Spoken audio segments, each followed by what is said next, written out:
Hello and welcome to another tutorial by Chris Takakura. This is a tutorial covering all-in-one SEO and just the basic usage of it.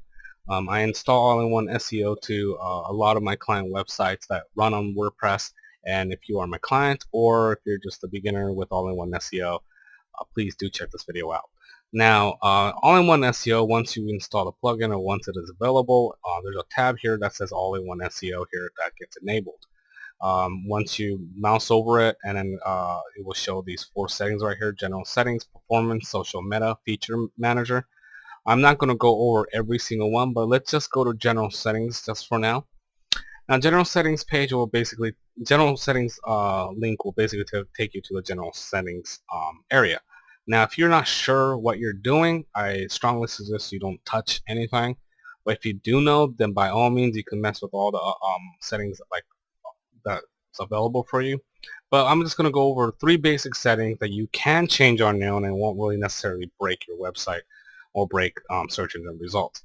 So the settings is the home page settings, which basically sets tells search engines that's running on WordPress that what your website is about. So the home title basically, as it says, is your home title. Now you want to keep this short.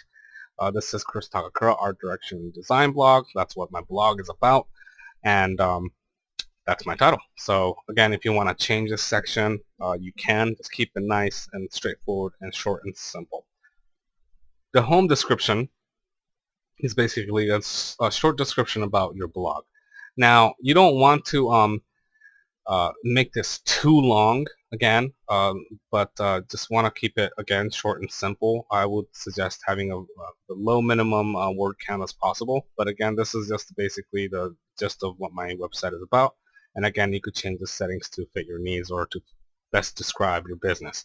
Now, the home keywords section here is basically keywords that are separated with commas. Now, keywords, there's a lot of statements saying that keywords are not relevant in regards to search engine results anymore. But again, it's better to have something than nothing.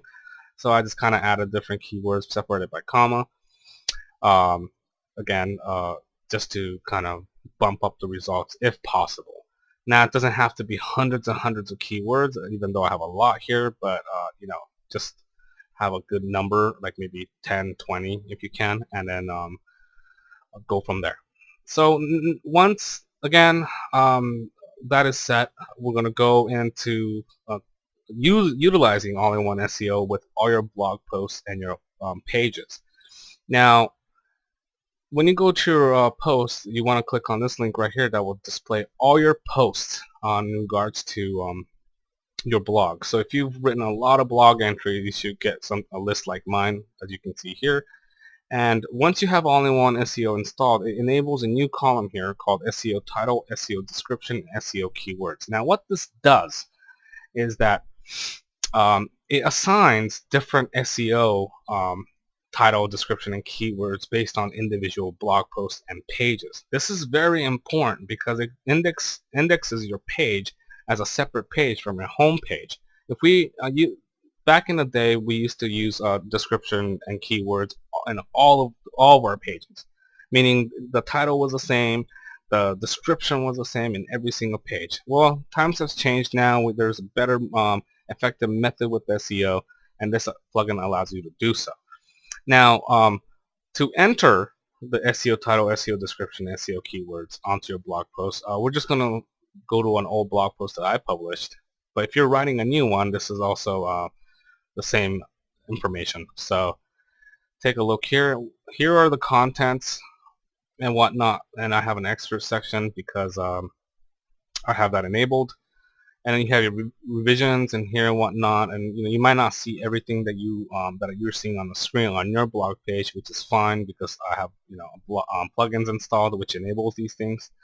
But on the bottom, once all-in-one SEO is enabled, you should see a window that says all-in-one SEO pack. Now, from here, this is where you enter your title, description, and keywords. Again, don't worry too much about these things right here. Basically what this does is kind of disables or prevents search engines from following.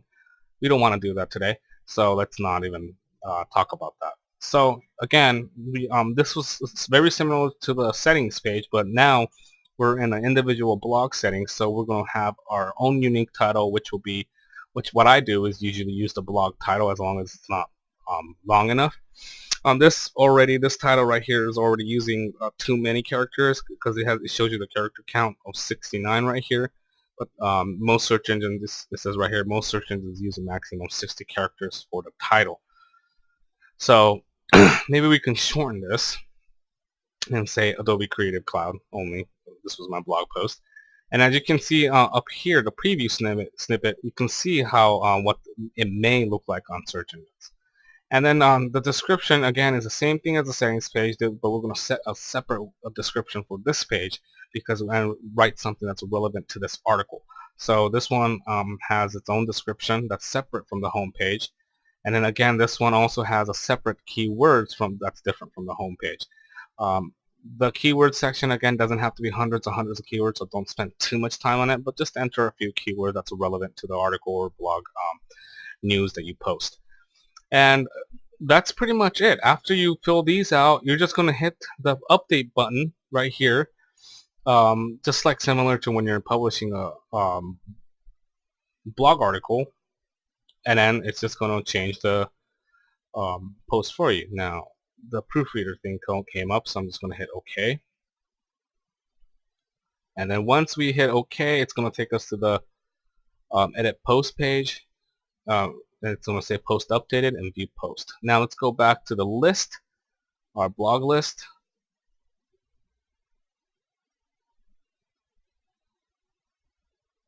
And as you can see, my SEO title has changed to Adobe Creative Cloud, and my description and my keywords. So that is one method of entering SEO separately from with each and individual article. This is a really good tactic to use in terms of search engine results. Just take the time every time you publish a blog. Take the time to put in the SEO title, SEO description, SEO keywords because it will benefit you in the long run. Now, when you want to enter separate SEO information on your pages, you go to the pages section right here. So I'm just going to click on pages. It's going to show you all the pages that's currently live on your site, or not live. It will say draft if it's not live, but if it's live, then you could just choose the pages. Now, I don't really use pages on my blog because it's strictly a blog, but I have some few examples up here.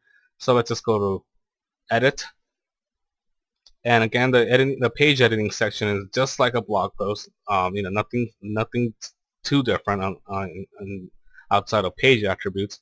We don't have to really worry about that today. But again, you see how there's this option here called All-in-One SEO Pack, and again, you have an option to enter the title, description, and keywords.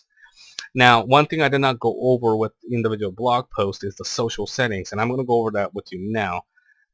But social settings basically is when someone were to share your article on a social networking site like Facebook and whatnot, you can also choose to have SEO settings separate from the main settings. So the title could be anything, something maybe different, or it could be something, it could be the same, to be honest. The description can be the same or something different.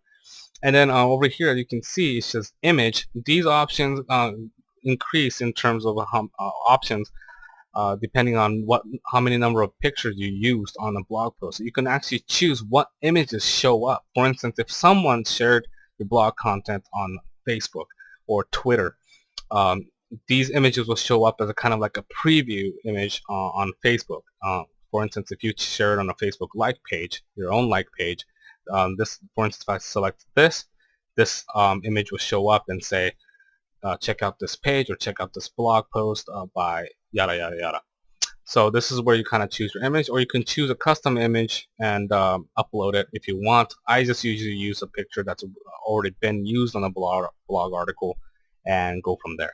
Don't worry too much about specify image width, image height. Don't worry too much about Facebook object type, and don't worry too much about Twitter card type. Unless you know what you're doing, you can choose somewhere large image or photo. But again, these are just individual settings for your social network. So again, the pages and the post SEO settings are really not different, but it's still something really important to do. Make sure you have separate SEO information on different pages relevant to that page. So for instance, if you have like a gallery then you would have a title here called gallery, and then that's it. So all you have to do is type gallery, and the best part about all-in-one SEO pack is after you type in gallery, it will automatically follow up with the website title of your whole entire page. So if mine's called Chris Takakura Art Direction Design. If I put gallery on the title bar of the browser, or the title for the page would be called gallery Chris Takakura Art Direction and Design. And again, have something different for your description that's relevant to your page. If you have a gallery, let's say if you have a gallery page, make the description, this is the gallery page of my business incorporated and whatnot. So again, keep it relevant to that page, but remember to always have something different for each page for the best search engine results. I hope this video helped you. Again, this is just a very basic, broad overview of all-in-one SEO. If you have any more questions or whatnot, you're always welcome to email me. But I hope this covered some ground for you. Thank you very much.